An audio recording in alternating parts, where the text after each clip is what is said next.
Tonight. Do it later. Dave, Michelle's all set. Okay, great. Let me just run through folks in town hall. I've got this is just the board. I've got Andy Russell, Jude Reed, and Grub Garvin. Yep. And then I've got on the phone, I've got Anna, BJ, Maria, Matt Olson, myself. And then I've got also on the phone Mary Jo, and I've got Amanda Blair and Evan Griswold from Open Space. I've got Mike Ritter. We've got Brad, and then we've got also in Town Hall Ed, Nicole, and Michelle. Anyone I missed? Adam Burrows. This is Sarah Michelson. I'm an Old Line resident just listening in tonight. Okay. And I've Thank got you. Adam from the board as well. And Phil's here, David, in the room as well Oh, as... I'm sorry, Phil. Yeah. Yep. I'll be okay. Great. And we have Matt Ward. Matt Ward is here as well, as a member of the public. Yep. Okay, great. With that, I'll call the Tuesday, March 16th, 2021 Board of Finance meeting to order. And we've got a fair amount of cleanup and then a fair amount of new stuff to cover. So we'll try to be as efficient as possible. Boards and commissions, we have two items. We've got Sound View Commission, which I spoke with Frank Papalardo to get a little bit more color on. And what I'd like to do is I'll have Amanda and Evan address the group vis-a-vis open space. We had approved in my notes the operating budget on March 2nd. Does that comport with other people's notes or no? Yes. Yep, the 19,764. Yep. What is that for? Yeah. Yep. Okay, great. So I'll review Soundview after I've given Amanda and Evan a chance to address us. Okay, great. Thank you. It's Amanda Blair. And I just have a brief statement I'd like to make to inform you what we've been up to. In the past year, with the onset of the COVID pandemic, Open Space in Old Line and throughout Connecticut has provided significant physical and mental health relief to residents and visitors. As the Connecticut Examiner reported last week, a common refrain has been, "I need to get out of the house or I'm going to lose my mind." The director of the Lime Land Trust was quoted in their story as saying, "I don't think I've ever seen this many people outside in the winter. It's a huge uptick and they're coming from all over the state. When I drive through town on the weekends, the parking lots are full and now it's on weekdays too. That's never happened before." The Open Space Commission officially opened the McCulloch family property last June on National Trails Day, and like our neighbors just north, its Tree in the Gap parking lot is usually full. We have 3 trails open and are anticipating the completion of our second parking lot late this spring using our carryover funds from the previous year. Working with the Old Line Land Trust, we successfully created the first section in our Crosstown Trail, linking McCulloch to the Lay Allen Preserve. As a new feature, we added QR codes to all the open space kiosks and trail maps, allowing cell phone access to every trail map, thus reducing our printing costs.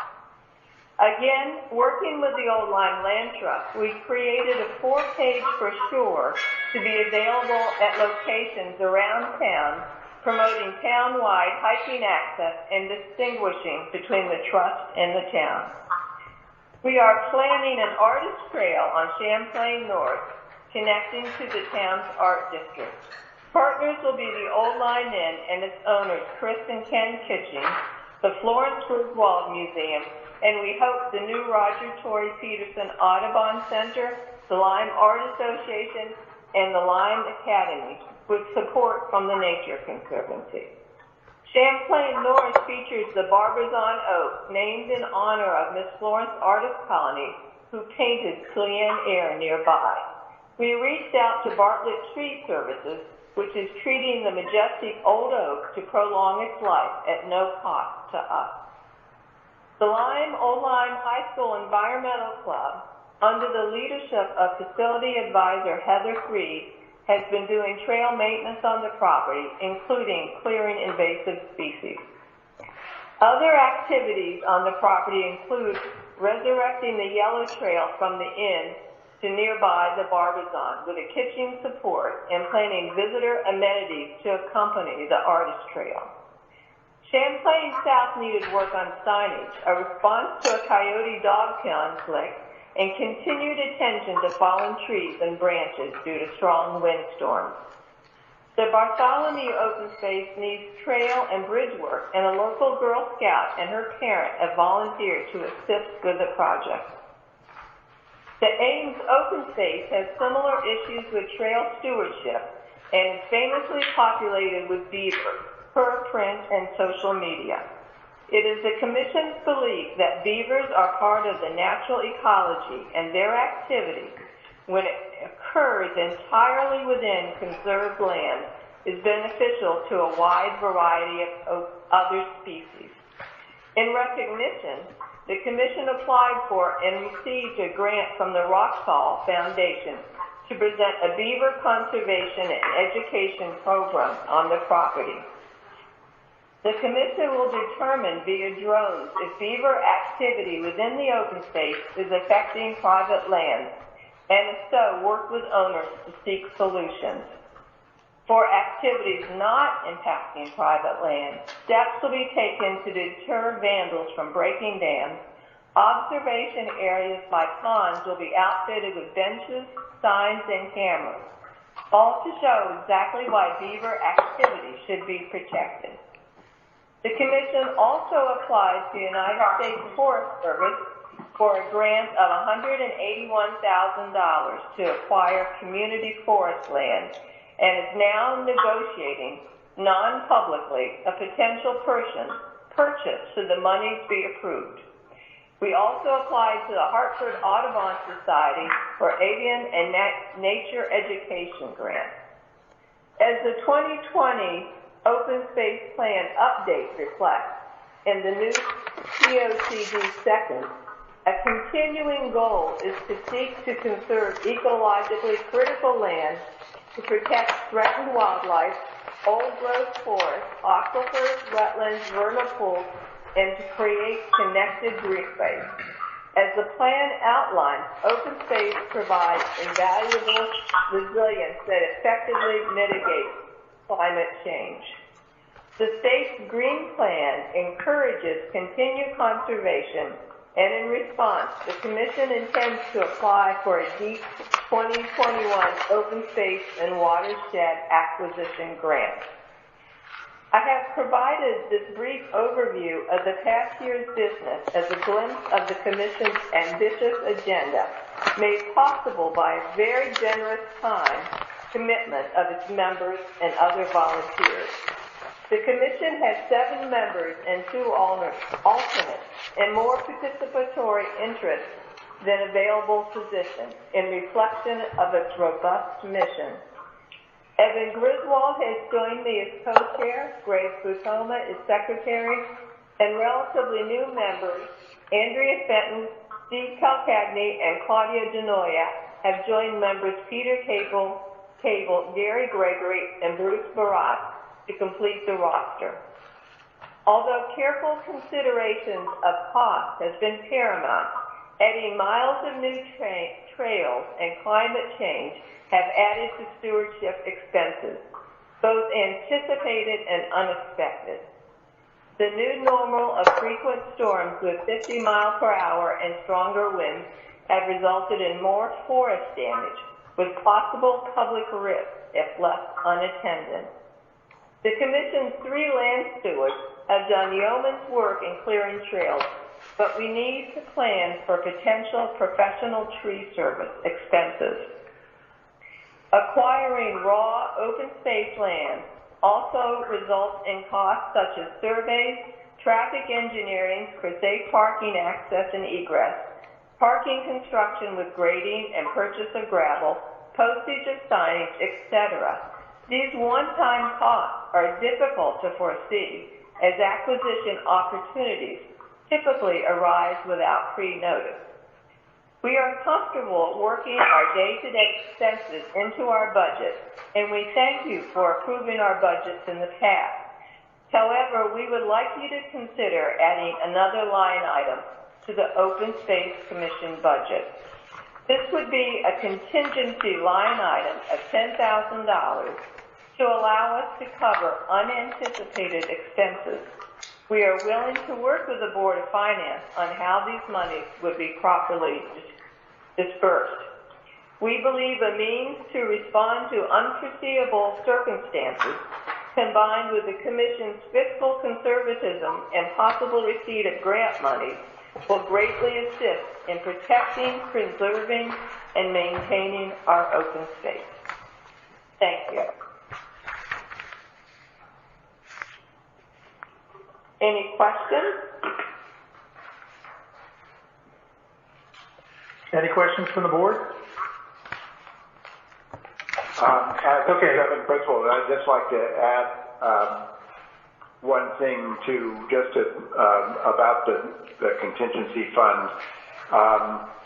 Amanda mentioned the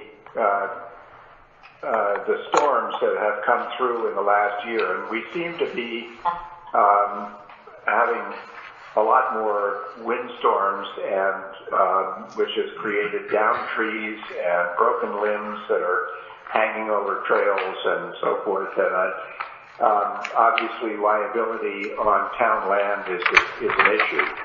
And I think also, unlike our neighbors to the north, the town does not want volunteers out there with chainsaws and removing trees from trails. So there are times when we're going to have to call in the pros, and that's expensive. So just as a matter of contingency, I think this makes sense. Evan, it's Jude. Yes. Hi. So the amount of money, the $10,000, would be used strictly for emergency situations, or is this a maintenance? It's to a certain extent, it's emergency maintenance. It's both.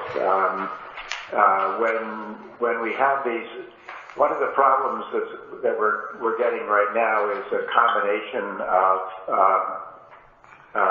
everybody's been, especially in the interior of Old Lyme, we're getting some renewed gypsy moth problems, so that there are dead trees. There's also the issue of drought, which makes trees brittle and more subject to wind throw in high winds. So one of the problems that we've been having is the trails have been blocked by fallen trees, and with the town not allowing volunteers to go out and cut these trees up and move them off the trail, we've been forced to hire professionals like Wilcox and other arborists to go out on the trails to cut up these trees, and because they're bonded and they're insured and so forth. So it's really both. It's maintenance to keep the trails open because of the increased use, and it's also emergencies when you really can't get through at all because of down timber. I'm thinking perhaps contingency may not be the appropriate title for that. Maybe labor. No, we've got line items. We've got line items for maintenance and for other, which is in essence miscellaneous. But the point is made. Finding a home for it is an approval is first and foremost, and then finding a home for it is secondary. One question: when was the prohibition of volunteers instituted? Evan, you may know. I think you. I'd like to address Amanda can answer that because we first faced it, I think, when Bonnie was first selectman, and she just didn't want, volunteers out there with chainsaws because of the liability issue. Okay. I'd like to comment on a few things. It's Amanda Blair. First of all, we can work pretty much within our maintenance for routine branches down, things like that. We have rerouted trails when necessary, when we got a very high estimate. But a perfect example is this spring, we will be working on the second parking lot on the yellow trail on McCullough. The estimate for that is between $6,500 and $7,000. So the carryover from the previous year, I earmarked and I talked to finance and Tim about this. We need that money. That's that one-shot deal this contingency fund would cover. When we had a year or two prior, we had a capital expenditure for the tree in the gap parking lot of $5,000. Now, at that time, we did not know how much it would cost. I think the cost overrun on that was $7,000, which we paid out of our budget. But we found when we did a capital expenditure, it was tied to that one project. And if we had had a surplus, we could not have used those funds for anything else. So the contingency fund, as an example, if we acquired a piece of property and needed to do roadway signage, anything like that, we don't have that in our routine budget to cover those expenses. So then we could come to you and we share our estimates and say, this is the one-shot deal we have to do. And the contingency fund would cover those costs. That's why we're trying, and we just came up with this word contingency because we didn't want it to be a capital item tied to a specific thing. As for the the idea of licensed and insured people on cutting down on our trails, it was brought to our attention that the insurance company, this is under Bonnie's regime, would not allow people to operate machinery. And it's also very unsafe if we have one person going out there operating a chainsaw, and one, we're not aware of it, two, there should be a procedure, but three, we were told we were not allowed to use our own. And I have to say I respect that. If we open it up to everybody, we have other people. You'll be amazed at the number of emails I get concerning burying raccoons and wandering dogs and everything else. I'm not sure I want a number of people unauthorized out on our trails doing work that's not approved, authorized, or we're unaware of. So Amanda, if I could, we do have a long agenda tonight. So what I'd like to do is, have you run this by the selectmen or no? I talked to Tim about this a couple of months ago, and he had said maybe it should be a capital expenditure, maybe it shouldn't. We're open to negotiations on it, or to talk about it, but I wanted to bring it to your attention rather than come to you after the fact and say, hey, I've got a big bill. But I do have one more question for you, if you have a moment. Okay, sure. Under item 5, capital project fund transfer out, I noticed open space is on there. And even though I'd love to listen to the entire meeting, I was thinking, what are you doing there? I'm not aware of this. That's a transfer of typically $75,000 that we approve for future acquisitions. Land acquisition. Oh, okay. Okay, that's fine. That's right. Okay. What that was. Okay, that's fine. So at any rate, Yeah, in summary, the request is of the Board of Finance, right, because it hasn't been requested of the Board of Finance by the Selectmen, of an increase of $10,000 in this coming fiscal year's budget. Is that correct? Yes, it is. Yeah, that's Okay. I do not see this as a carryover. I just think that it should be allowed in the coming budget years, so in case we do have a situation. Understood. The other thing that I would share is the numbers that we're looking at. The budget, obviously, we had COVID-19 this year, so there is a very significant gap between what was budgeted last year and what's been expended to date. I know we've got spring coming up and that sort of thing as well. So, and obviously open space, I mean, if you had a budget of $100,000, you could spend it, right? I mean, clearing is expensive work and that sort of thing. So, so the request is an additional $10,000 for items that may come up, and so that's for consideration by the Board of Finance. Although there's no recommendation by the full Board of Selectmen at this time. So with that, that is the request, and I would open it up to the board for any additional questions or any other actions that they may wish to take. Dave, this is Anna Ryder. Can I ask a question? Of course. Sure. I'm going back to your comment, Dave, about the expenses that haven't happened yet in our budget year this year. Amanda, I love the trails in Old Line. We use them very frequently. And so your budget last year on our budget book looks, or it would have been this year that we're in right now, is almost $20,000, but it looks like you've spent just under $2,000. Now, Nicole, I'm sure there's updates to that, but are you guys intending on spending the full amount that you were budgeted this year, or because of COVID? I would expect it because Right. I have several outstanding bills from my land stewards. Two of them in particular like to donate their time to us, which is very generous.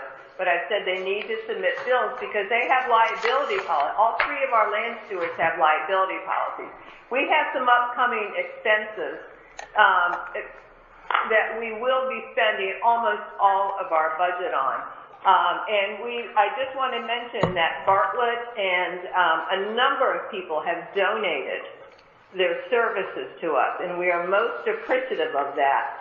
And as the weather warms, we will be actively doing the artist trail and expending monies for we have a drone bill that I have to pay and signs and things like that. So, excuse me, yes, we will be expending almost all of our funds. Okay, thank you. Thank you. But Amanda, this is BJ Burnblom. So you think that you've got maybe an additional $18,000 of expenses this fiscal year? I'm going to say we probably have 10 at least, and because we just had a major tree taken down by Wayne, one of our land stewards, so that saved us a couple of $1,000. But it's just like I said in my presentation, it's the unexpected. If we have a tree down that's $2,000, we'll pay for it out of our budget. We don't mind because that's routine maintenance. We just found out that midsummer's not going to occur, so we have saved expenses there. We're going to crank up our hikers happy hour again. The Old Line Inn is ready. We'll be starting those in May. We have Tim has asked us to pay for our printing now of our trail maps and our publications, so I'll have that added expense. And we want to also, we're working with a couple of people working on developing programs for our conservation easements and storage of documents. So I haven't received those still. Thank you. Hey, Dave. This is Matt, if I can ask a question. I think it's more of a comment. I think we need to be careful about planning around contingencies or surges like you would talk about in business, because essentially we have a process right now from a finance perspective, if there is an overrun where the organization can come to the Board of Finance and we can approve it at that time. If we give everyone contingency monies for every possible situation, we're going to find that we have an extremely large budget. So I just would keep that in mind as we have a conversation. I think that's a very good point. I think of the contingency fund more as I budget my lifestyle, it's my savings account. It's when I know I have an emergency. I think I've got my safety net. I can go. If I'm doing a parking lot or something, like the bids came in on this late last fall, and it's just like when I talked to Nicole and Tim, and they said, you have that carryover, and I earmarked it, that I'm going to need this. So, I'm going to need right, this. Amanda, yeah. But Amanda, what Matt is saying is we have a big pot of cash in town, and the way that it works is if you have an unexpected expense of $8,000, anything under $20,000, if it's an unexpected expense and it needs to be expended during the course of a budget year, folks can come before the Board of Finance, and the Board of Finance can approve those extra budgetary items. So there's not necessarily a need for a contingency fund because contingencies can be taken care of in that manner. And the second, if it's over $20,000, then it has to go to town meeting. But there is provision for those extra expenditures if they do come up. And that's something to keep in mind going forward if there's no action taken on this tonight at the Board of Finance level. Okay, well, thank you for that. What is your turnaround time for something like that? For a need, it's the next Board of Finance meeting. If you get on the agenda, then it can be approved. It can be approved then. So, in other words, if you have something happen and the Board of Finance meeting is in the next couple of weeks, it's easy enough to get on the agenda and discuss the need then. Okay, and don't you take a break in August also? No. No. Okay, no. Good to know. So you're 24/7. Yeah.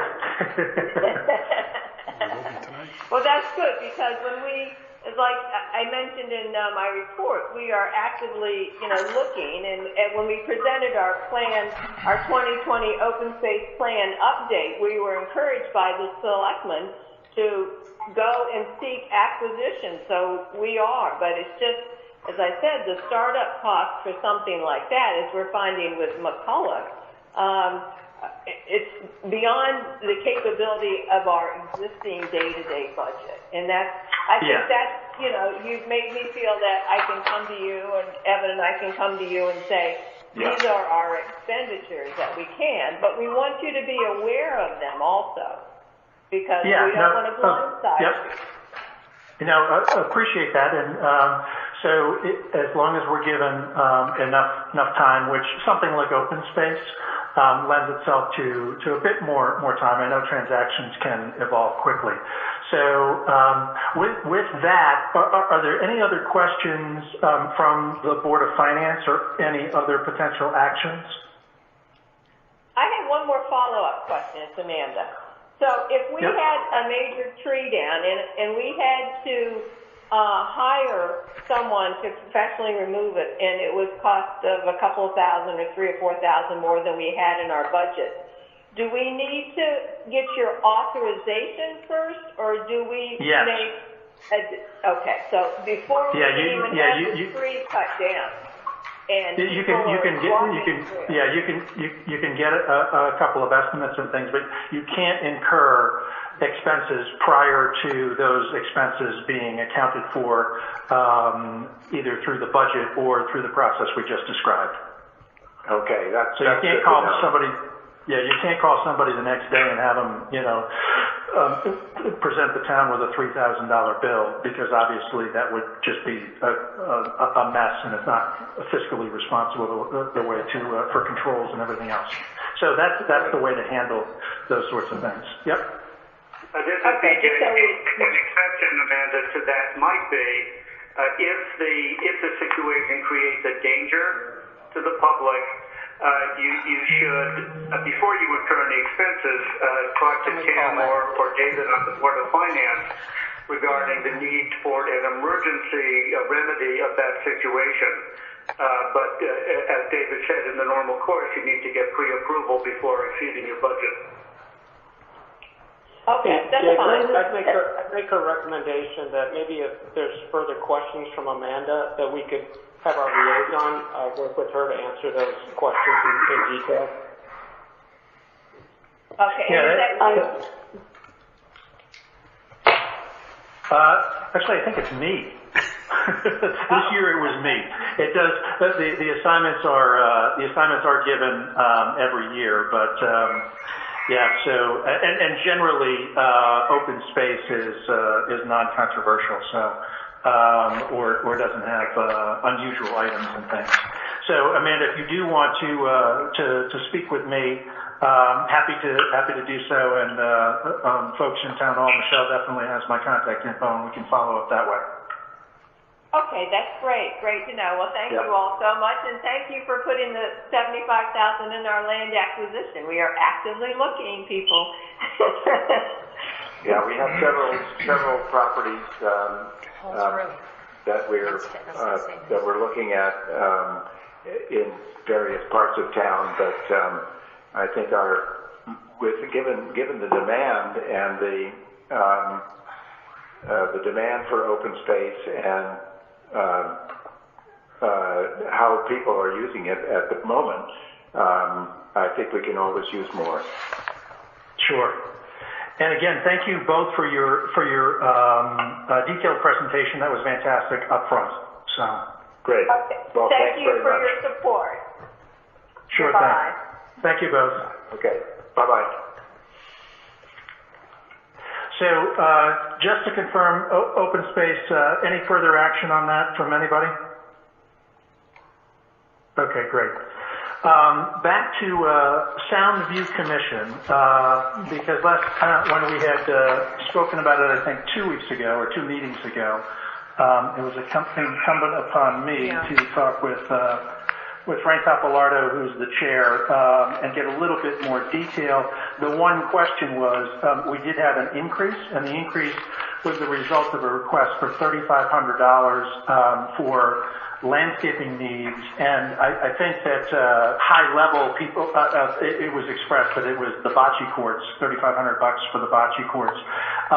It's more comprehensive than that. I had circulated earlier today the detailed budget, and in my conversations with Frank, if you think about Soundview, if you've been down there in the renovation a few years ago now, we included trees along the streetscape that have grates. And we also have 3 planters, we have the bocce courts, and there are a couple of other areas that really, they kind of fall through the cracks a little bit in terms of maintenance, especially the trees. So the money, the $3,500 that is the increase that's being requested, and we can take a vote and discuss it first and then take a vote on it. That would include costs for fertilizing and trimming the trees, which has not been done since they have been planted, and trimming there are suckers that are coming up and that sort of thing that need to be addressed, is what Frank expressed to me. And then the regular maintenance of the other areas as well.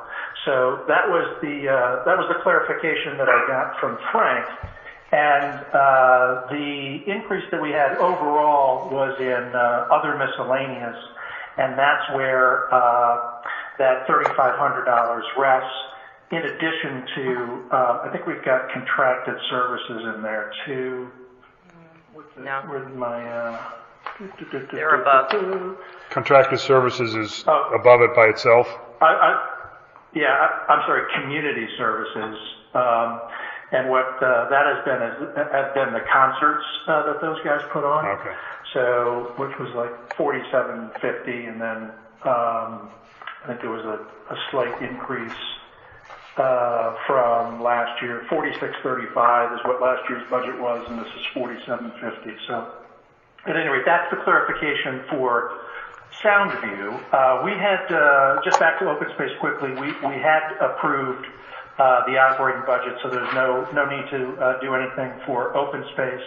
Soundview Commission, we do have a request for $18,225, and I'll entertain a motion for the $18,225, and we can have discussion if I'll make a motion, Dave. that move. It's Jude. Reed. Yep. Russell will second it. Thank you. Okay. Any discussion? This is Anna. I have a question on the budget request that you sent out on that spreadsheet. Those numbers don't match what's in our budget book in terms of like each of the different line items. Like we don't have, I don't see a community services line item. No, because that's combined with miscellaneous. So if you add the 4750 and the 4650, does that gets you to 9400? I think. Yeah, it does. Yeah. Okay, that makes more sense. I see. And then, okay, I'm all on it now. Got it. No problem. This is Mary Jo. I know I'm not on the board. May I ask a question? Sure. Thank you. Regarding the trees, since I kind of know that area pretty well, the trees have been under warranty, and so it is time for the town. They haven't been left behind, but it's time for the town to pick up the maintenance. So my question is, why would that fall under this budget versus Public Works?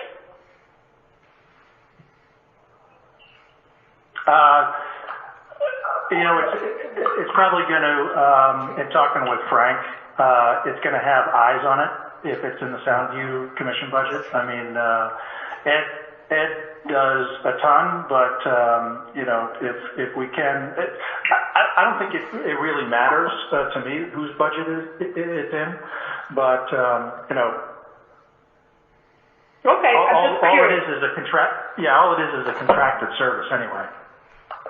Okay, I just want to make it clear that the trees are young, they were under warranty, and someone said that they were left, and they now may need some attention they didn't need before. So thanks. That's right. Yep. Excuse me, David, it's BJ. My question on the numbers is that although the budget recently has been, the mid 14,000s, the actuals going back several years have been 10 or 11,000. I say the actual expenditures have been less than the budget, so there's a delta between the actual expenditures and the request of about 8,000. And you may have said this, but what would be the $8,000 increase this year or next year over what has historically been spent? Well, one thing is if you take a look at, and I just know this because I was on the Soundview Commission, if you look at contracted services, that's the porta potties, the cleanings. And so last year we had boosted the number of cleanings. And so the 7,900, my understanding is that will get expended. And it wasn't obviously last year because of COVID and that sort of thing. So that's a difference of 1,300, and then you've got some small items for postage and for printing that is about $1,000 there as well. So, and then I'm not looking at the current year because that's incomplete. I'm looking at the prior year, 1920, 1819, 1718. Yeah, but that's what I'm saying. $1,000 is postage and printing together, which is kind of minimal, but it's $1,000. I mean, you're on a $20,000 budget. And then in terms of the other miscellaneous, that includes they've got banners and signage that hang from the lampposts and things. So I think I know where you're going, and I just would be hesitant because I don't know exactly whether it's going to be expended or not this year to do anything without consulting the Soundview Commission and giving them a chance to say, hey, we're definitely going to spend it this year, because the last couple of years have been a little bit funky. So we could once again push this off until next week if we wanted to. Thank you.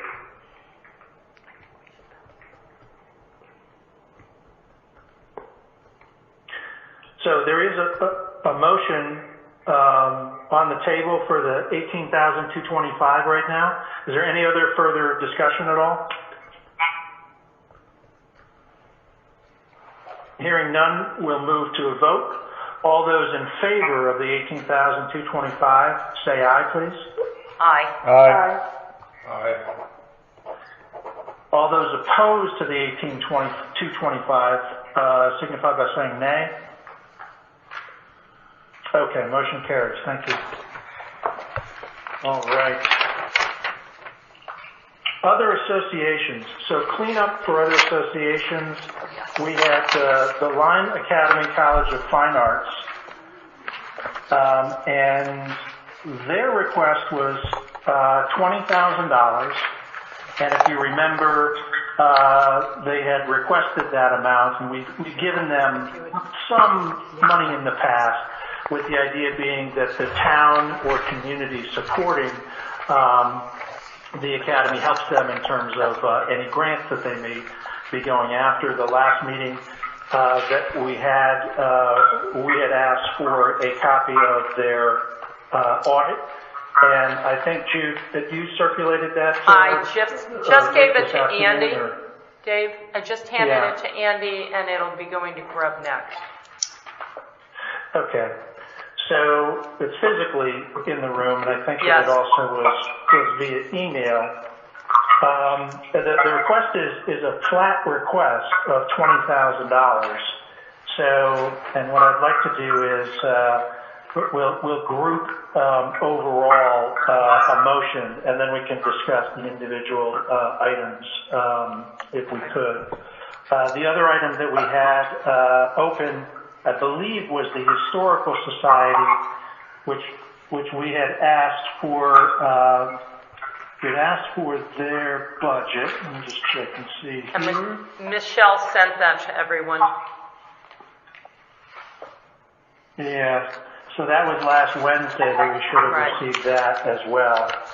And I think that also was just so that folks could see, the level, the extent to which some of the groups are trying to help themselves as much as coming to the town for contribution. So does everyone have a copy of that budget from last Wednesday that Michelle circulated, or have they looked at it? Yes. Yep. Yes. Okay, great. So, with that, let me just look at the right number here.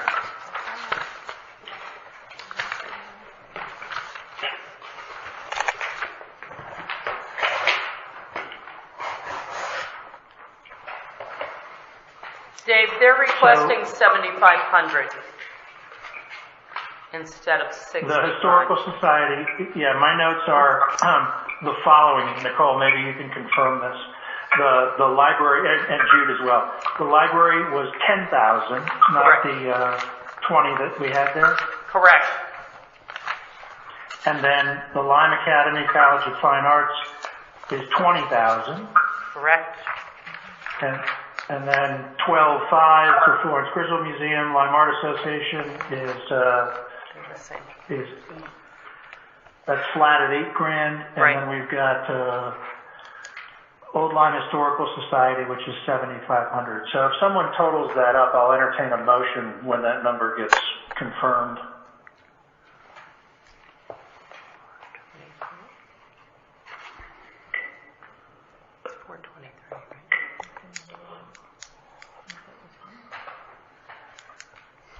This is Mary Jo. May I ask a question? Sure. Thank you. Dave, I know you're on the board of the Lime Art. I'm just wondering, are you planning on voting on that? You're on the director. I just joined, but I'm not voting on anything unless there's a tie, and I would recuse myself in this instance, as I did with the library when I was on that board. Thank you.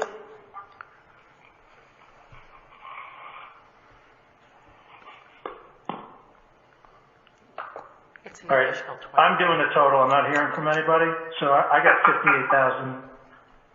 Let me see, 458,000. Let me see. No, 413. I get 413 days. Right, minus 10, 413. Because we took 10 away from the library, what was on the original. Library's at 365.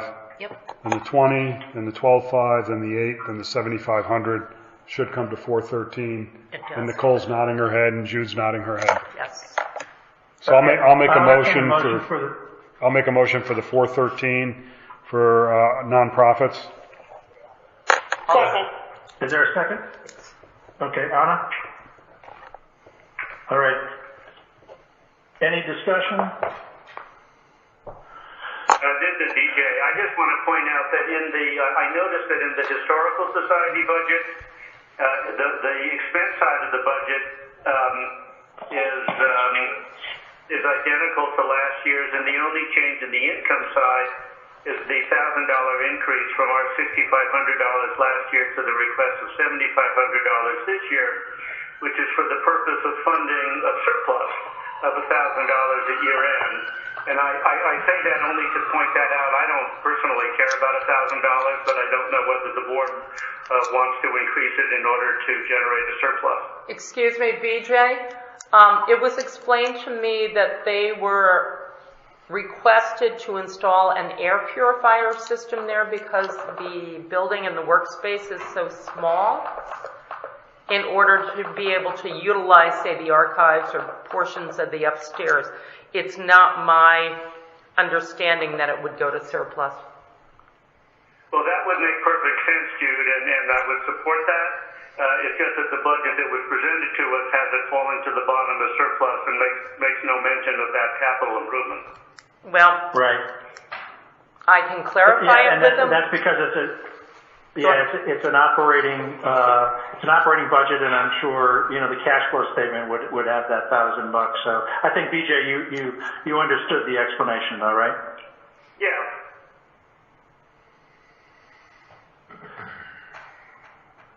Okay. Any further discussion? Hearing none, we'll move to a vote. All those in favor of $413,000 for nonprofits, please say aye. Aye. Aye. Aye, aye. Are there any opposed? All right, motion carries. Thank you very much. That's great. Tax abatements. So Nicole had pointed out what we had agreed when we discussed Ryefield Manor and Limewood and then Hope was keeping it the same as we had done last budget year. And so we had passed 75% for Limewood and for Ryefield in terms of the amount of the abatement.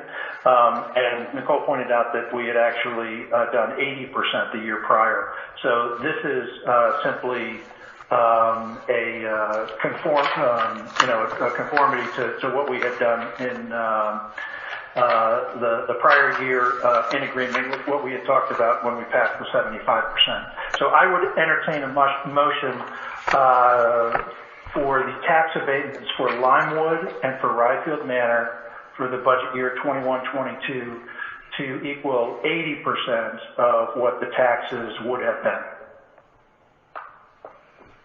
This is Anna. So moved. Thank you. I'll second. Jude? Okay, any discussion? All right. Hearing none, we will move to a vote. All those in favor of 80% for tax abatements for Limewood and Ryefield Manor, say aye. Aye. Aye. Any opposed? Okay, motion carries. Great, thank you.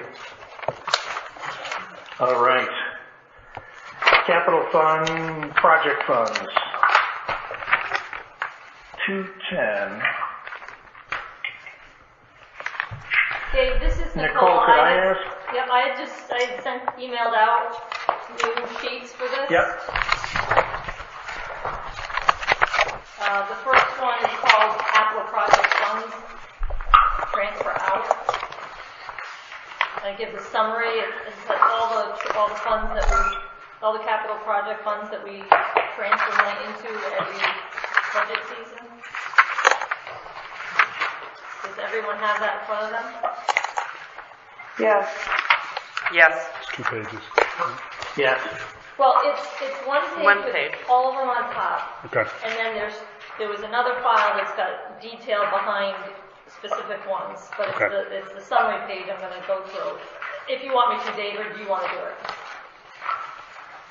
No, if you could, that would be great. Okay, so separate from capital, these items at one point were in and out of capital, and we've taken them out of the capital and put them as transfer out. And for each one, I went through and took the fund balance, the first line, fund balance at February 28th, which is actual numbers that we have, and I estimated interest income for the year, and of course you can see it's almost nothing. And then the other thing that I knew that what was going on in these funds to account for what I think we should transfer in. So I'll go each one and start with sanitation and recycling. We've put 10,000 in there for several years. I reduced it to 1,000 because the revenue for the cans and the bins now is going into this fund, and so the need for a transfer has been reduced. We usually do one purchase a year at the end of the year for between $8,000 and $15,000, depending on how many cans Michelle sells during the year. So that transfer into that fund that I recommend is $1,000. Okay. The next one is the building improvement fund. This again, we had set up to fund improvements around at town facilities that kind of come up unexpectedly, or Phil needs more funds for a current project. So we currently put in $5,000 every year, and that's the amount I've recommended as well. Okay. The next one is open space, and that's the $75,000 that we've already talked to Amanda about. Same amounts than that for several years. The next one is the bus barn. I've put only $1,000 in there. We do have some expenses that we've done this year for the parking lot and some door repair, so we will need to cover that. Next year is the last year that they'll be repaying us, and so any lease payments after 21-22 will be put in reserve, and so we'll catch up that way for any reserve we might need in the future. For the big one, roads. Yeah, road improvement. One of the other files I had sent everybody is a Town of Old Line paving schedule. I printed out only the first probably 10 years for the people here, but you've all been emailed it. Last year's transfer was, we put in $700,000. I did have $1 million in there based on some of the roads that Ed and I went through. I did reduce it to $800,000 here. That will fund the big road next year, or 21-22, which is Mile Creek. That's an estimate of 1.5. And that leaves us with 75 grand, and then next year it looks like the number is 852,000. Right. That would be, and so next year we'll have a transfer that'll be similarly sized, could be a little bit more, right? Right, and if you end up looking at the paving schedule, there are several roads that we haven't plugged in yet. Ed needs to do a review at the end of the season, or the winter, of what roads might need to move up, and some of them are not even on the schedule. So we're working on that, but yeah, we do think it could be 800 for the next 2 years. Okay. For IT is one of the schedules that I sent. It was in its own file. It had 3 spreadsheets, and one of them was for IT. Yep. And if you look on the 21-22 line, you'll see that the 63, it does total the 63,000 that I'm asking to transfer in. And these are the projects that we plan to do in 21 and 22 from the IT committee. And I don't know if you have any questions on those specific things. If you want, I think Mike Ryder might be on the phone, or Andy could speak to some of the IT projects as well. Maybe we'll address that when we get to, actually, this would all be affected if there were any changes to the, to the CapEx itself. So, maybe what we'll do. Well, again, this is something separate than the capital that we're going to go over, the big capital sheet that we go over routinely as well. This is just transfers out. No, I understand that, but it's reliant upon agreement on what those CapEx projects are. Correct. Right? Correct. If there's any change in those CapEx, it could change the required transfers. Absolutely. Yeah. So I'm just thinking of the sequence in which we approve things. So, okay, so that's IT, right? And let's just take for granted that the projects are what they are right now. So, Public Works, the required transfer would be 103,000. Yep, would be 103, and that's for 2 vehicles. Yep. Yep. So that's in and out. Yep. For reval is standard. Yep, same amount as last year based on her needs. Fire equipment, same balance building for our 2 trucks that we got. Yep. And Park and Rec facility and equipment, I have a new number in there of 247, and there's several projects that are included in that we can go over. Okay. So I wonder, we've got other business, but we didn't have it on here, and it probably should have been separately, capital expenditures, which is going to have to Correct. Come under other business.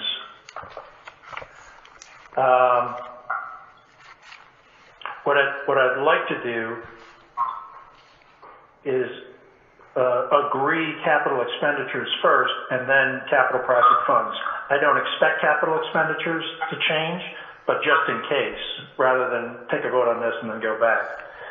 So if we don't have it, maybe somebody knows, if we don't have it as an agenda item and it's just kind of come up on other business, can we move up capital expenditures? I think you're moving up other business then. Dave, just make a motion. It's not on there. Dave. If someone wants to, but it's fine with me to add capital expenditures. But you know what? It wasn't part of the original budget, or rather the agenda. Yeah, it's scheduled for next week, I think. Is it? I don't think so. Amy, I thought it was scheduled for this week. Yeah. Yeah, it's scheduled for this week. Yeah, it was. Yeah. You're right.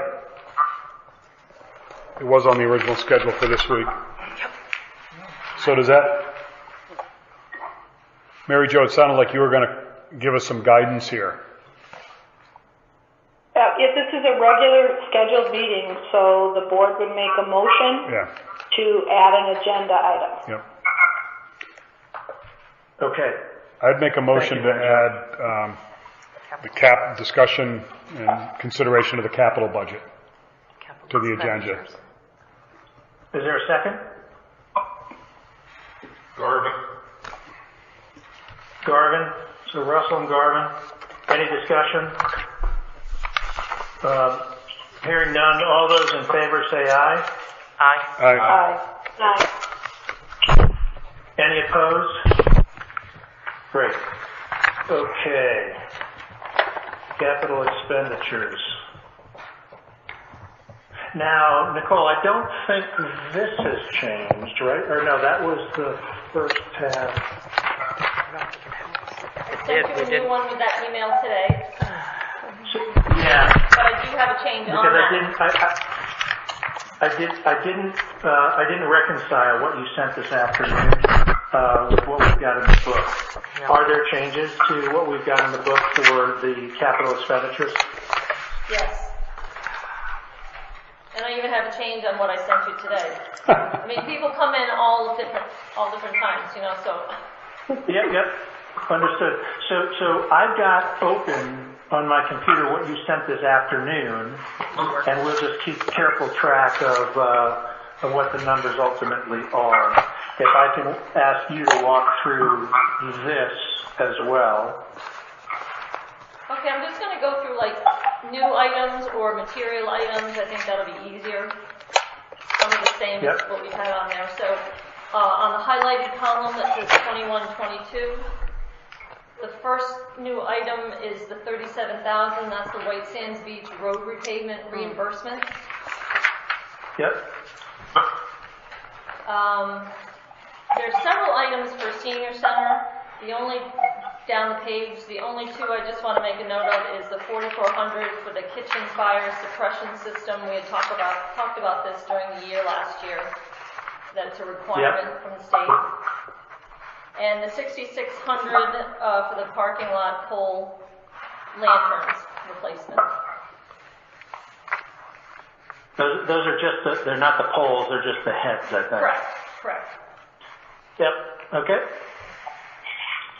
On the second page, well, we don't have second page, but we do here. At the bottom of that section, there's 3 items that are new. One is the $11,000 for entry systems for the exterior doors. The second one is $10,000 for the painting of the interior hallways and the foyer at Town Hall, and $12,500 for the interior wood floor staircase refinish. If anyone has any questions, I just want to remind you that Phil is here to answer anything you have questions about. Dave, I have a question on the entry system for the exterior doors. How many doors is that, Phil?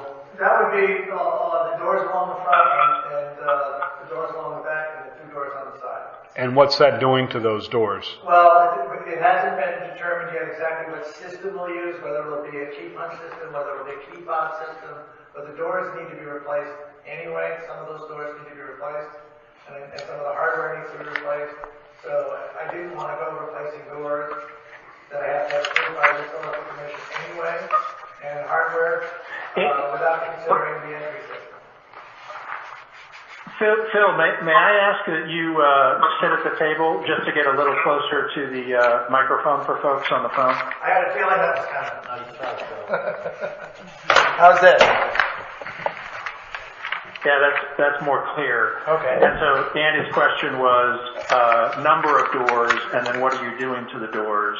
If you could just reiterate. Well, along the front of the building, especially some of the doors here at the entry where the handicapped entry is, we're going to replace the doors themselves and the hardware.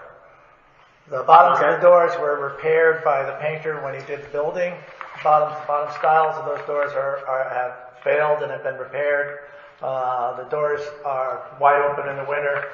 I've had 2 or 3 folks come and look at them, and I've also had I have 2 quotes to repair and replace the entry doors. I talked to Tim. He wanted to secure the actual door on the old side of the town hall. The door on the inside, thinking we didn't need it, but just put a panel in there and fix it.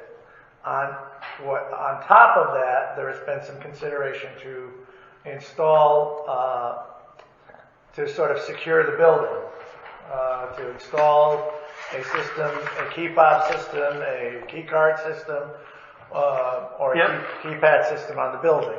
I met with. Okay. So go ahead. Yeah. So it says here entry system for exterior doors. Right. But should it more descriptively say replacement of exterior doors and installation of entry system?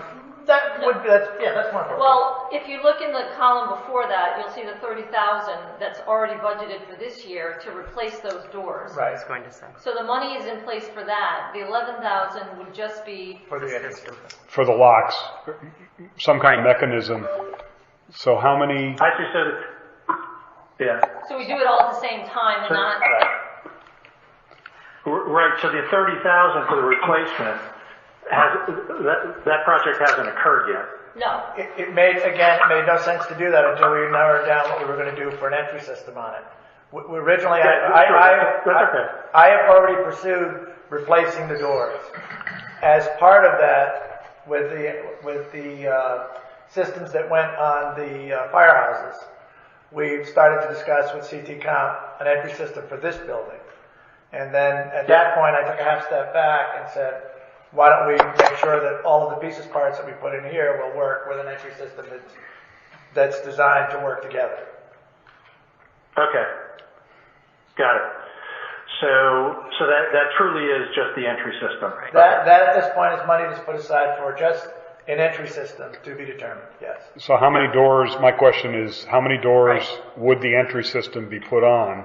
It's not every door in the exterior door. It would not be every door on the exterior. The only doors that would be excluded would be a few doors on the outside. You have the 3 there, 2 there, probably these here, the entry doors below, a pair of doors down there. You'd put a keypad thing on this door? If we put it in there, it would be a key fob system, I think is where we're at. But whatever you put, you're going to put it on this door here? This door as well, yeah.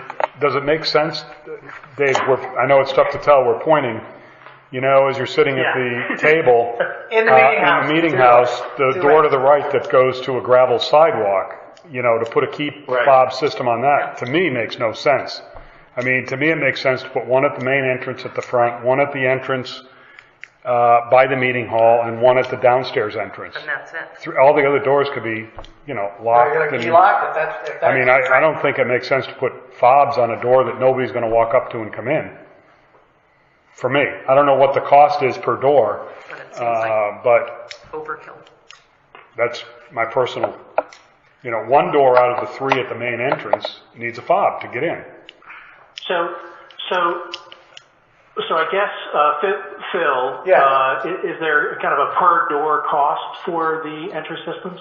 Right now, that is still being developed at this point, and I'm waiting to get something back, a proposed plan from the folks at CT Comp. From that, we would develop. I was going to come back and from that develop the plan for this building. So but we have $11,000 in here that we're being asked to include in the budget that was just as a number that placeholder. there. We don't know if it's... Right. I don't know that it's that number yet at all, but I wanted to put something in there because I've got $30,000 sitting there to replace the doors. And I would like to move forward with that before we have another winter. But I also don't want to put something in that won't work with an entry system. So I wanted to make a provision so that money would be in place. And it would be through the operator that takes care of our system now. Would 7,500 do it for three entryways? Probably be fine. I just, that number was put there sort of as an order of magnitude, you know, and my thought process would be for employees as well as vendors and everything else would come in. And we would have a facility to attract those folks that are coming in out of the building and vendors that are coming in out of the building. Yeah, so to Jude's point, if we're fine-tuning things, it's 11,000 now. Would 7,500 be okay if we were to eliminate that side door as Andy had suggested? I can work with that number. I mean, yes. Yeah. So again, not to micromanage, but Andy's point was made. So if we reduce that to 7,500, you know, that'll change our number down below. 7,500. I know it's not a big deal. I'm sorry. No, but we should still watch. Can I ask one more question? I mean, do we know at this point that the $30,000 that's in the current year budget is enough to do the doors? It should be enough to do the doors. Here's the rub. I have 2 vendors who proposed doors at this point. I'm waiting for a third vendor to give me their quote. These have to go before the Historical Commission, I believe, for approval. So, and I've approved an alternate material other than wood. I would like to see us put in a material that looks like wood, but it's an alternate material to wood. So because of state statute and because of the historical commission, and this is a hallmark building, I have to go before the historical commission to have that approved. So the answer is, so far, yes. Okay. This is on a, I mean, since we really don't have a grasp at all on the cost of this system, and it seems to be under $20,000, should we just pull this, all of us understand that this expense is coming, but yet not actually take it from the, put it in the budget right now? I mean, we'll know it's there, and we'll know we'll have to approve it later, but it just seems crazy to approve any amount of money for this when we truly have no idea what it's going to be. We're just guessing. We don't know what the doors are going to be. Well, the doors I have hard numbers for. It's just the next step would be the historical society. We do not. You're correct. We do not have the entry system approved yet because I haven't received the proposal back from the CT Comp folks. Okay. So that's the $11,000 number is a placeholder, and I think she has a valid point. I mean, I don't know how the rest of this works, but in my opinion, if we're not sure we're going to spend on it, and it's less than $20,000, it would be no surprise for me to come back and say, okay, I need $8,500 to do this thing. Because in the meantime, I can. Well, I get. Go ahead, David. Yeah, I guess. To Anna's point, this is not really a motion type of thing, but consensus-wise, is there anyone who would object to us zeroing out that $11,000, and then as Phil develops the need, comes back to us? Okay. Hearing none, that'll help us move on. Let's just zero that out, that 11,000 out.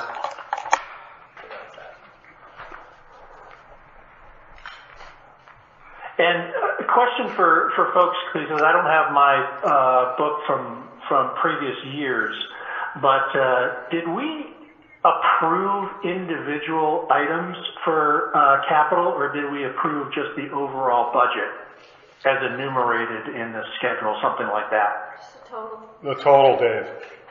The overall budget. Great. Okay, so this adjustment is down $11,000 off of the total. Okay. All right. Public Works. Public Works, we annually put in $5,000 for small equipment, but as you can see, that number's $15,000. Ed has requested $10,000 additional for a commercial leaf blower. I included this in your binder, a picture of it. So. And Ed, I know when we met with him on capital, he demonstrated how much time it would save his crew for the various areas they clean up leaves. It would save them a significant amount of time. And like I mentioned at that meeting, this is 3 years since I've taken over, and the board and the Board of Selectmen have backed me in upgrading our equipment and adding to it is why we, in 21-22, do not have to replace an employee at the savings of around 65,000, and it all stems on the added equipment, which is also adds to the safety. We've had no injuries. This machine, we've rented it for a couple of years. It just does a phenomenal job and cuts the time down to a half, sometimes even more, with the manpower and the time.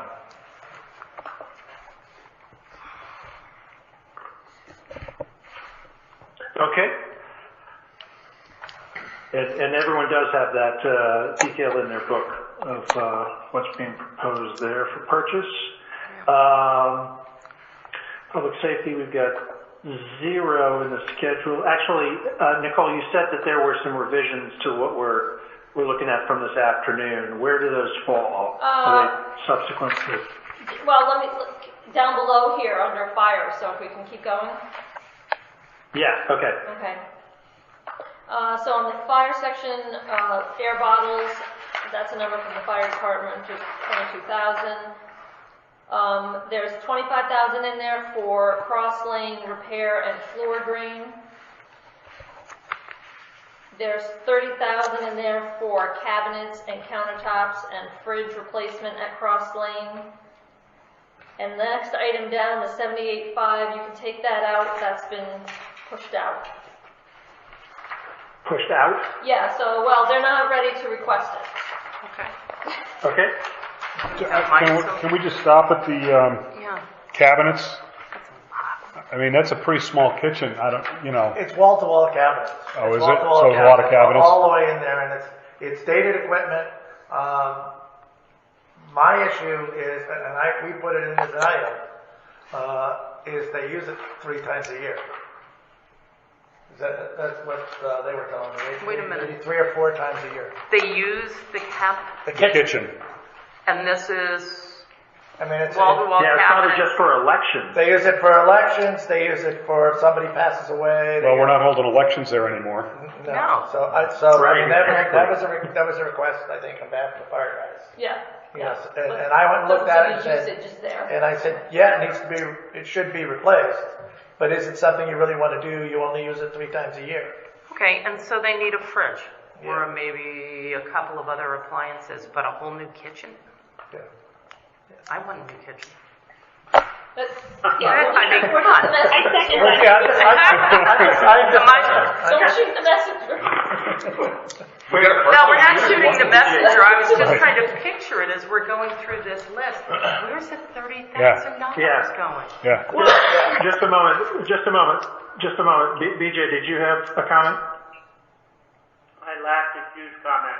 Oh, okay. Don't tell my husband I got a new one 12 years ago. That was just a joke. Oh boy. This is Anna. I have a question for Phil. I mean, is this kitchen as old as the building? Because if that's the case, then maybe it really does need to be replaced. And even though 30,000 seems like a lot, like if it's going to last for 30 years, then fine. But or if they're Is it needed? if they're in disrepair. I mean, even Right. if They are. is it broken? They are old high pressure laminate cabinets, and the high pressure laminate is starting to peel away from the fiberboard that's underneath. They constantly they have to line up the doors and do that stuff. That's a reality. Okay. It's used 3 times a year. Can they live with it? The answer is yes. And if you replace one, you replace the whole thing. But do you need all those? I was going to Do they say, need all those cabinets? Can you make a more efficient kitchen for maybe a lot less money? Yes. I looked at it quickly in kind.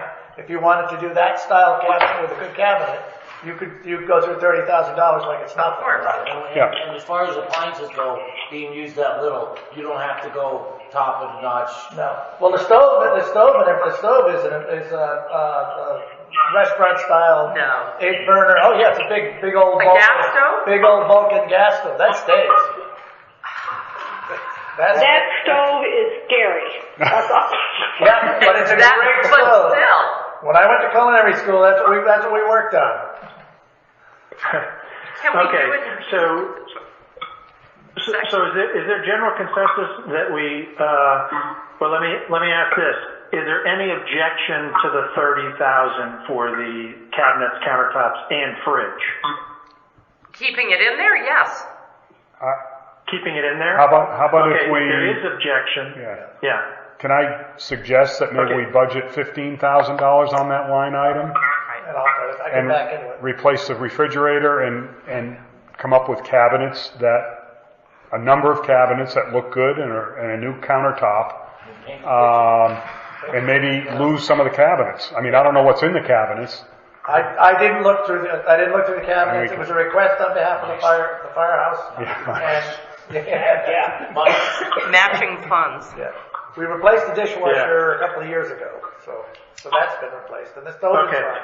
So it'd be a refrigerator, counter, and All right. cabinets. 15. So 15,000. Is there any? I'm sorry. Yep. This is Anna again. I mean, if this isn't a real cost, I mean, I know that it could go over 20,000, but it seems crazy for us to budget anything in here if we're just again drawing at straws and making a placeholder. I mean, if they need a kitchen, then they need a kitchen, and we can't. But if they don't need this, or if there's a totally different cost, then we should figure that out. You know. Maybe the right thing to do is leave money in for the fridge, because Phil, do they need a fridge or no? Is it time for a fridge? The answer to that is it seemed operational when I was there, so that's what I know. But is it old? Yes. Is it gonna conk out? Yes. Everything in there is dated. And then some. So maybe the answer is to leave money in there for the fridge and zero out everything else. That's an alternative. Maybe in the meantime, get a plan together for what it's really going to be, and then come back to us, even if it's next year, with like a good solid. And then if the fridge conks out, there'll be money to replace it. Yeah, it should have gone on that estimate. Yeah, I think that's a better plan. Right.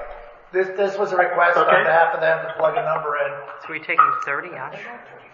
So we got So we take that 15 down. What? How big of a fridge is it? Like 25 cubic feet or something like that? $1,000? No, more than that. No, more than that. You're probably going to spend $1,500, $2,000 right. Easy. Yep. Okay. 2. So if we leave it at 2,000, do I hear any objections to 2,000 on that line item? I still think that they might need a little more than 2,000. Yeah. Like 2,500 maybe? 2,500? Is there any objection to 2,500? Okay, so let's leave that at 2,500 then, down from the 30. Okay? All right.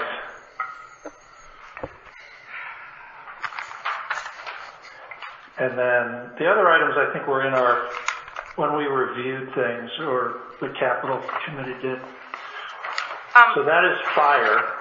The figure that I've got for fire right now is 64,150.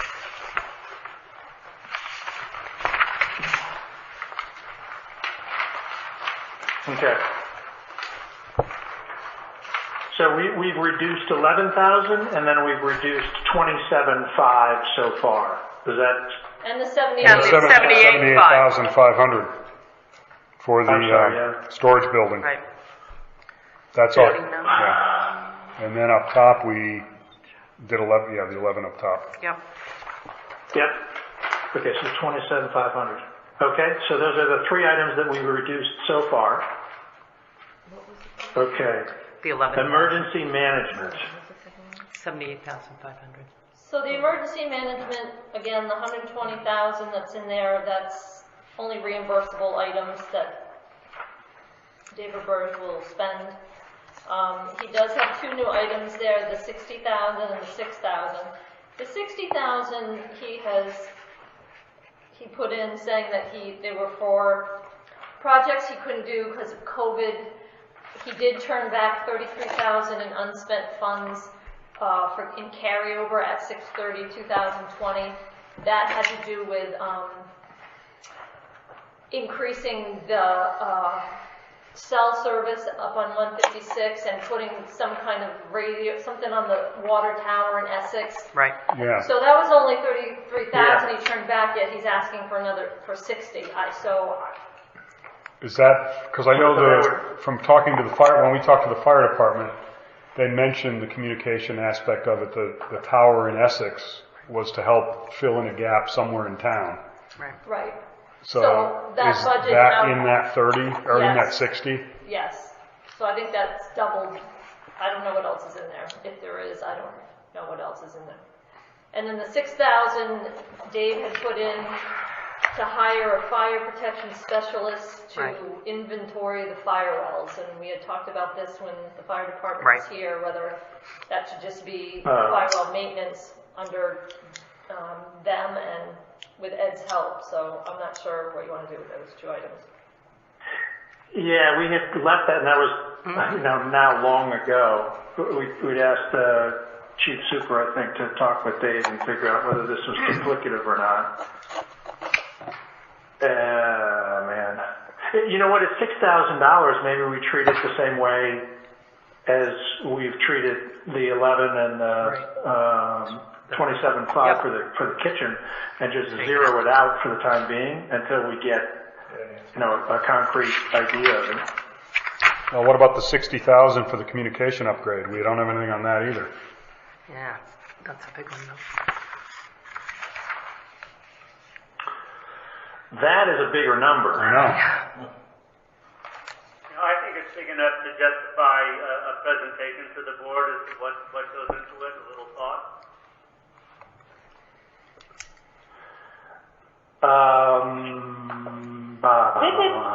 Dave, this is Anna. Who is this specialist? Is it Tim? Well, actually, I was on some of that too. For emergency management? Did you get anything from him on any of this? Or is this all new to you too? I invited him to the first meeting, and then it was canceled. And he was going to show up. Oh. Oh, crap. Yep. Oh, man.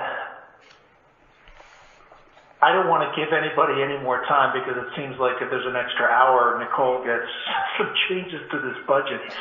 I'm just wondering how we might be able to pass this tonight and put those up. You know what? We can always add to the budget. Why don't we zero them out for right now and ask Dave to come to our meeting next week? Okay. What do folks think? 60 and 6. I think it makes sense. I'm good with that. So that's the 60,000 for I'm fine with communication that, and the 6,000 for the water inventory, Yep. firewall. And he can answer both of those at that time. Right. Okay. Okay, let me just make a note of that. Roberge, 60K plus 6K explanation.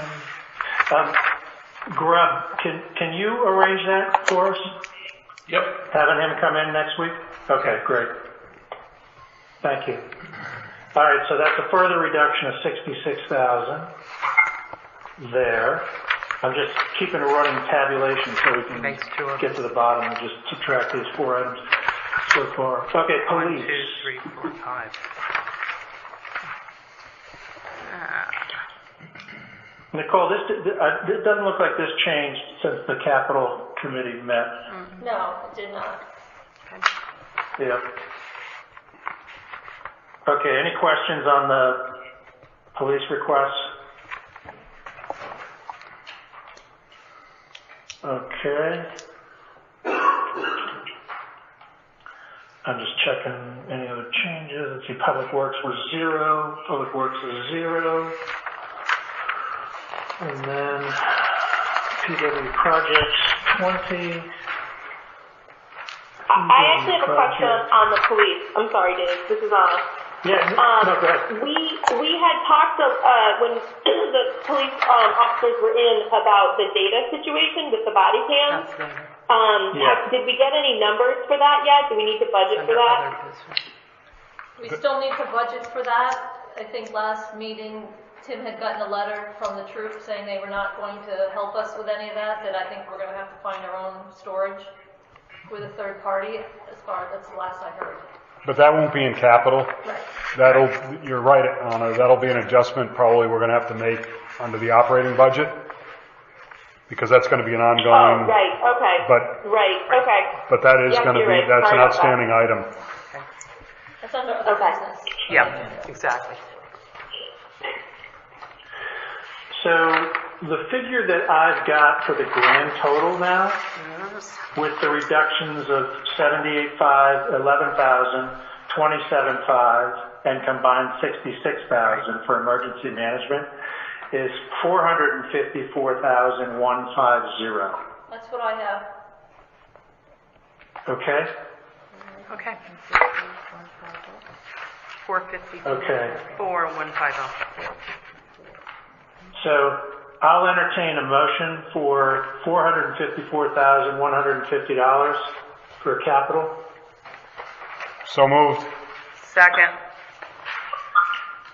Russell and Reed, any discussion? Hearing none, we'll move to a vote. All those in favor of the $454,150 for capital, say aye. Aye. Any opposed? Great, the motion carries. Excellent, excellent. So, Dave, this is it Nicole. doesn't sound like, Can I ask a question? yeah, I just want to make a note Yep. that nothing for the Grassy Hill Bridge is in here, and I don't know whether that's going to be added. Tim never gave me any kind of decision whether to add that, so that's kind of outstanding as well. okay. Yep, TBD. So, with the information that we've got right now, the motion is carried.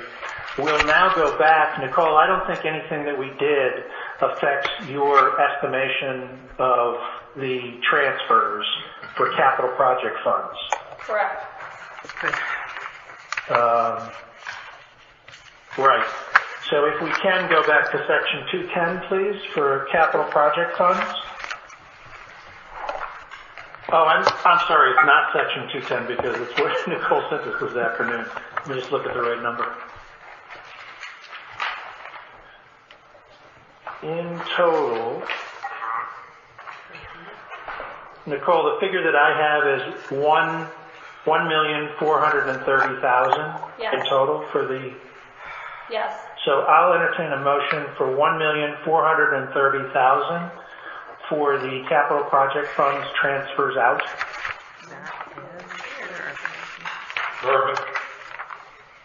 Garvin? Is there a second? Who's that? Anna? Yeah. Donna. Okay. Any discussion? Dave, BJ, I want to go back to the road improvement funds and leaving a balance of $74,000 at the end of the fiscal year. Yeah. I'm just feeling kind of ignorant about that. Does that make sense, or should we try to build that up on an annual basis?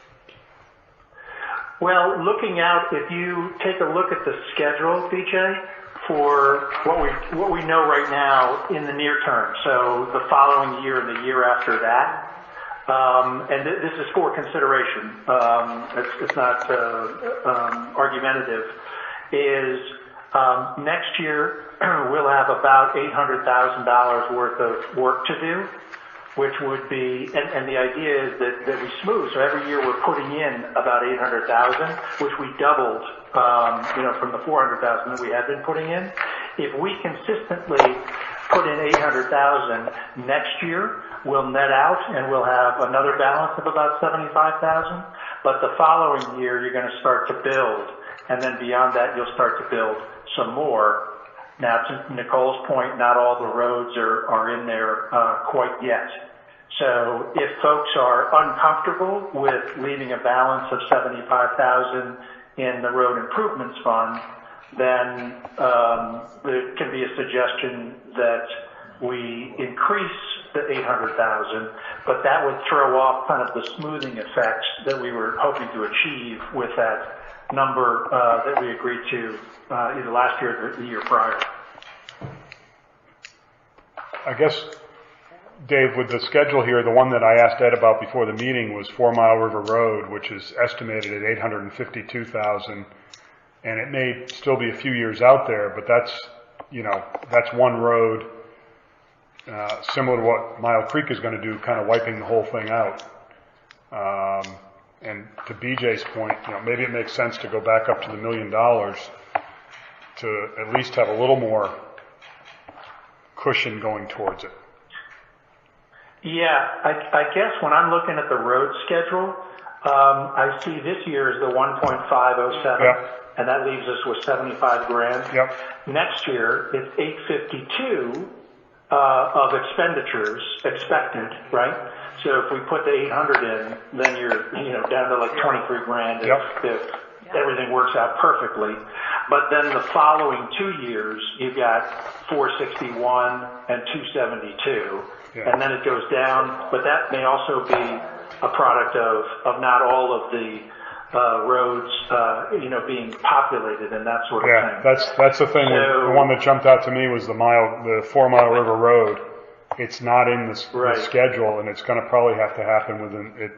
The projected date is 2025. Right, and it's probably going to happen before 2025. And Ed just said it's probably going to happen before that. So. And I still have to get the price. I still have to get the price on Sill Lane 1 and 2. That's another road that way back when we put coal mix on it, and the coal mix wasn't really, the maintenance wasn't done the way it was supposed to be, which is first year after you put this coal mix down, you're supposed to chip seal, and then you're supposed to chip seal every 3 years after it, which makes no sense and you're not saving anything. And I'm dropping off my rim to you. I hit one of those cold patch holes. There's no charge for the pothole damage. Gee, thanks. That's free? Excellent. All right, so I think that the concern has been raised that leaving a smaller balance with knowing that we're going to have some larger expenditures coming up. Again, the whole idea was to try to smooth things. So right now, the road improvement proposed transfer out is $800,000. I'm sorry. Wait a minute. Yeah. Right. No, that's right. correct. It's 800 right now. Yeah, it's 800 right now. So if people feel strongly about changing that, now is the time to discuss it. I'd just like to add one more thing before we discuss it. This past winter has really done a number on these roads, especially the ones with the coal mix. I am going to be going to battle stations with the paving people, and I'm hoping out of that 1.5 with the estimated budget price is to get Roland Road done off of Mile Creek. That will tie that whole road in, because Roland Road, which is another coal mix road, really took a beating this year. Nicole and I will be sitting down putting more numbers together on roads, and you're going to be seeing some roads being moved around. This winter was tough on the roads. February really broke them up.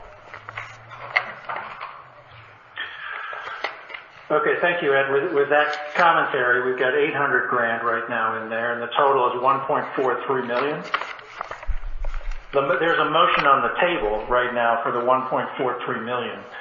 It can be a revision. Garvin made the motion.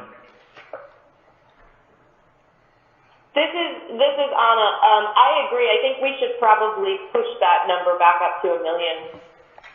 It just sounds like there's going to be a lot of road work, and that's going to be those are big expenses for us to have to go to town meetings with. So, Mr. Garvin, it's your motion. $1.43 million is right now the motion. I'll rescind that motion. You want to amend it to $1.63 million? Yes, please. With the additional $200,000 to go to the road improvement fund? Correct. Okay. I will second that again. Great, thank you.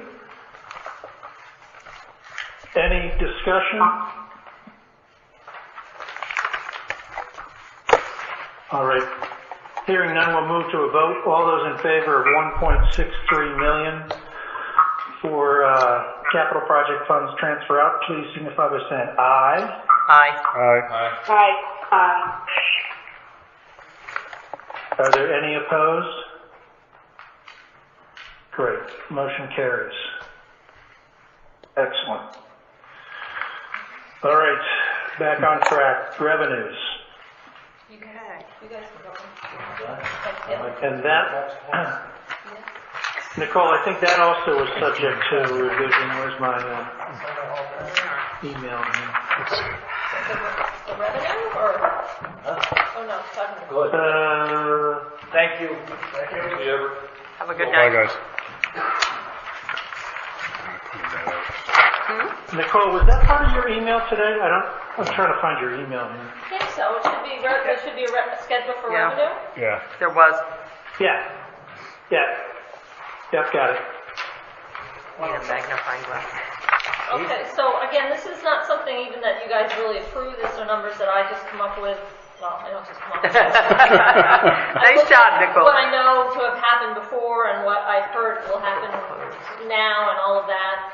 I'm just going to go, this is in the green column, and I'm just going to put, you see my notes there on the right, I'm just going to go over just the couple of ones that changed significantly.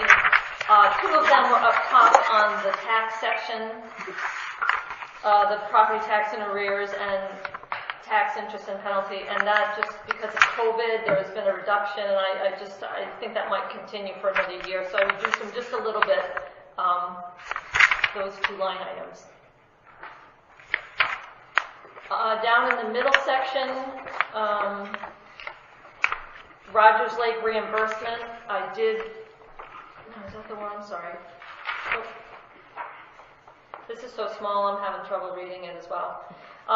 Some of the budgets that went down for Rogers Lake, the Senior Center, and Town Woods, those reimbursements went down just because our budget went down, and what we'll get from online will go down. So that's just a function of that. The big reduction is the section at the bottom for the interest income. You can see how we've limped along, getting almost nothing on our investment. So that took a big hit from 185 to 52,000 for the budgeted revenue for next year. Wow. Why is that down so much? Because the rates are like 0.01%. We'll get some decent interest with a couple of CDs that will mature.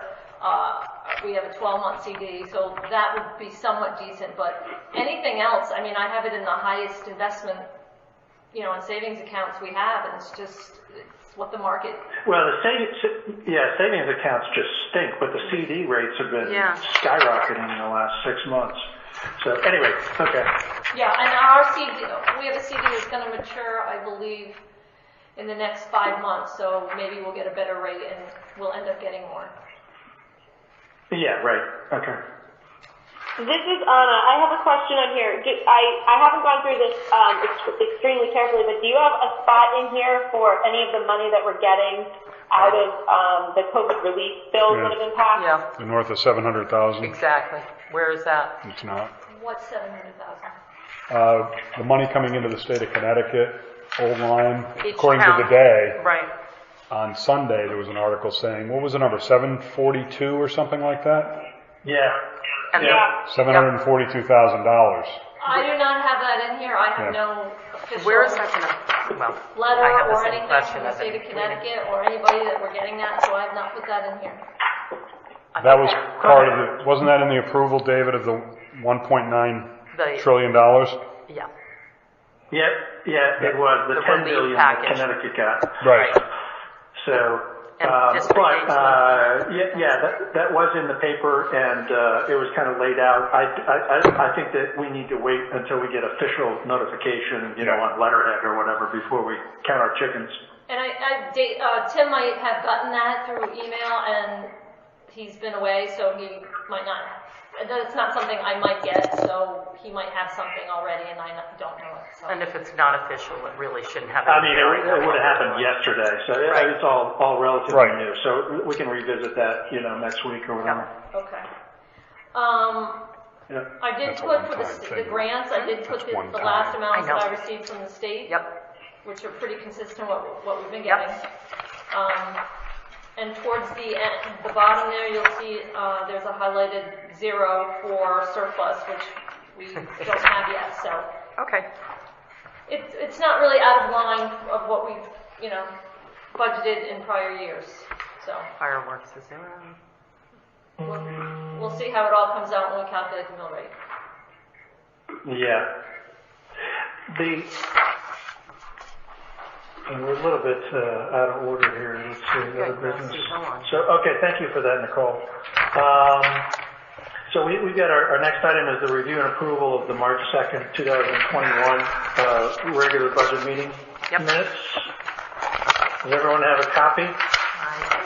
Yeah, somewhere here. Or reviewed a copy? Reviewed it, yes. I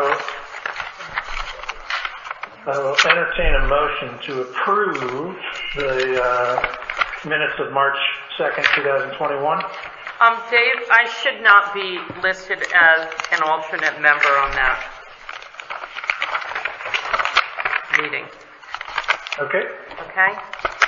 And I think there was a typo. Is there a motion to approve the minutes? So moved. We'll have other comments after. Oh, sorry. Thank you. Russell? Yep. Is there a second? Garvin. Okay, discussion. Take my Give name off. everybody a few minutes to lead through. In the sentence, the first This is the regular meeting, is what's on the agenda. Wait, So we'll go sorry. back and Hey, see. Andy. Yep, sorry. Just a minute. BJ had comments. Yeah.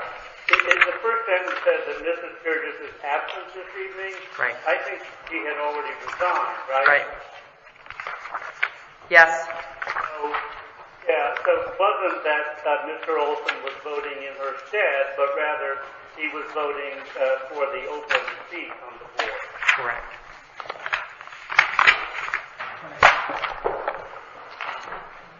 And my name comes off as an alternate member as well.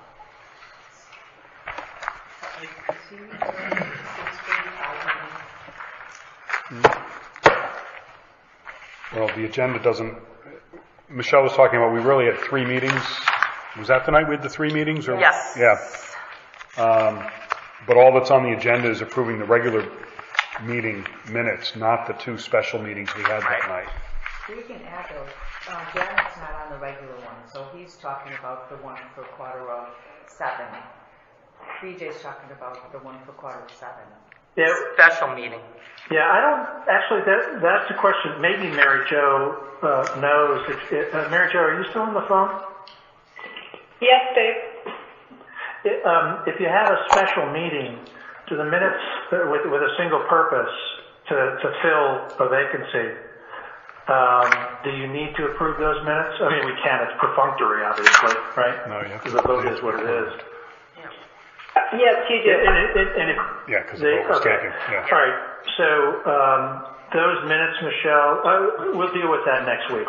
That'll just be an item. If you can, as an agenda item for next week, we'll approve the minutes for each of those special meetings. So there's 2 separate sets of minutes to approve for those special meetings.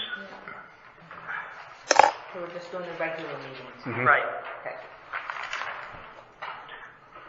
So there's a motion right now for the approval of the regular budget meeting, March 2nd, 2021. Are there any further comments or discussion? I have a couple of typos, but it doesn't change. Yep. Nicole, on page 8, or not Nicole, Michelle, under Health Department, it says the Health Department, and the apostrophe should come after the T report. Yeah. Okay. Thank you. And on page 10, 1, 2, 3, 4th paragraph down, it says the EDC is in receipt of an invoice in the amount of $F. Yeah. That F should come out.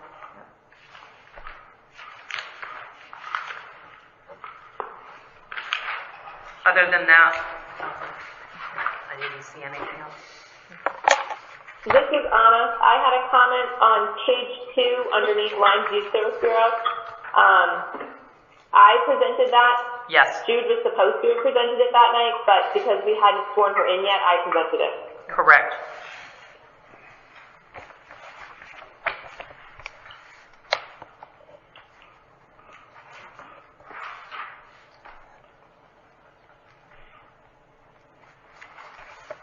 Okay. Any other further comments, corrections, etc.? Hearing none, we'll move to a vote. All those in favor of approving the minutes from March 2nd, 2021 regular meeting, say aye. Aye. Aye. Aye. Aye. Any opposed? All right, motion carries. Thank you. Good stuff. All right, a couple of other business. I see administrative fee to the town of Lyme. Not sure what that is. Nicole, do you know what that is? I do know, and I think Tim was supposed to follow up.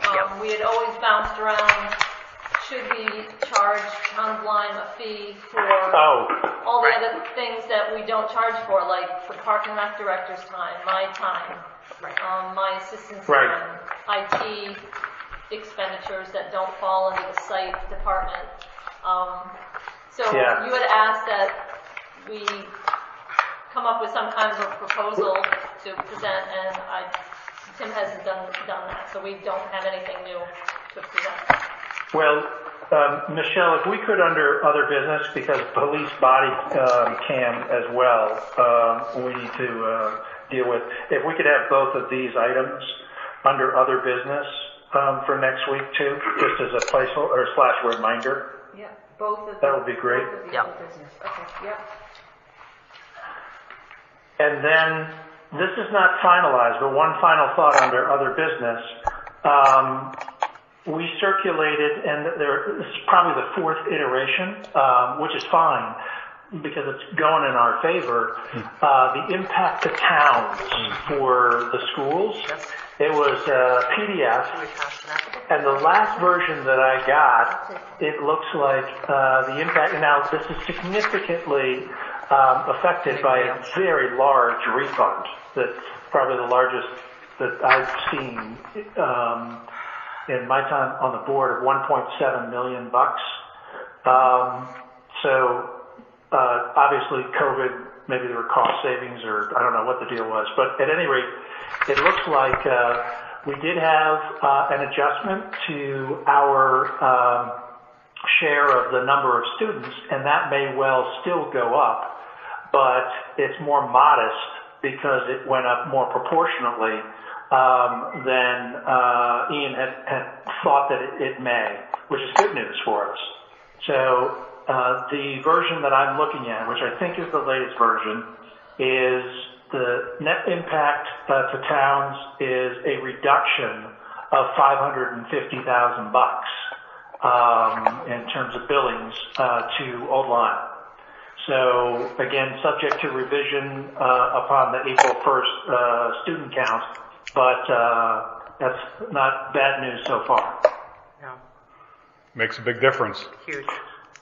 And but as you said, David, it's a one-time thing because of the refund is so large that, I mean, it's three times the size of last year. Is, yeah. That 1.7. Yeah. So.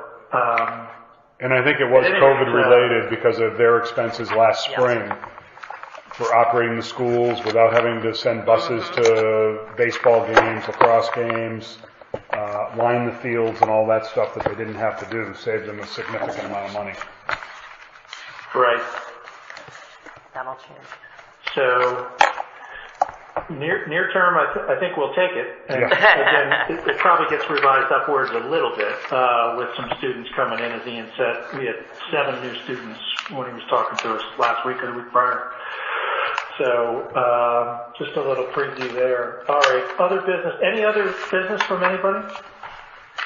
I just have a comment. This is Nicole.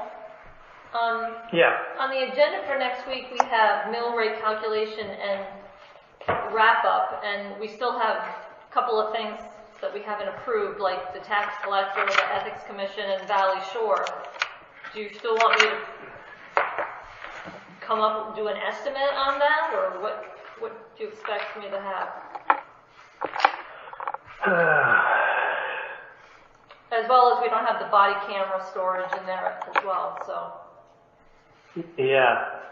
Well, the selectmen were to discuss the tax collect because I got 4 different numbers. They're not off by very much, but there's not agreement on the tax collector item quite yet, and that is to happen, I think, Monday.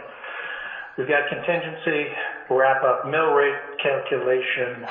You know what, Nicole, can we do this? Can I talk to you maybe tomorrow? Maybe I'll come in and we can figure out how we want to present things, and maybe we'll have some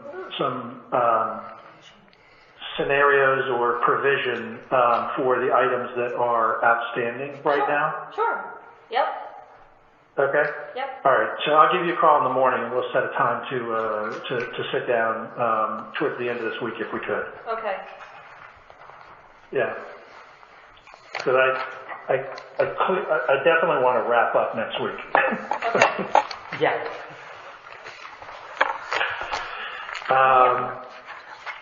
All right. Anybody else with other business? All right. Thank you very much for your time. With that, I will entertain a motion to adjourn. So moved. Mr. Russell, your second? I'll second. All right. No discussion. Moving to a vote. All in favor, say aye. Aye. Aye. Any opposed? We are adjourned. All right. Thank you very much. Thank you, David. Thanks, David. Thank you, David.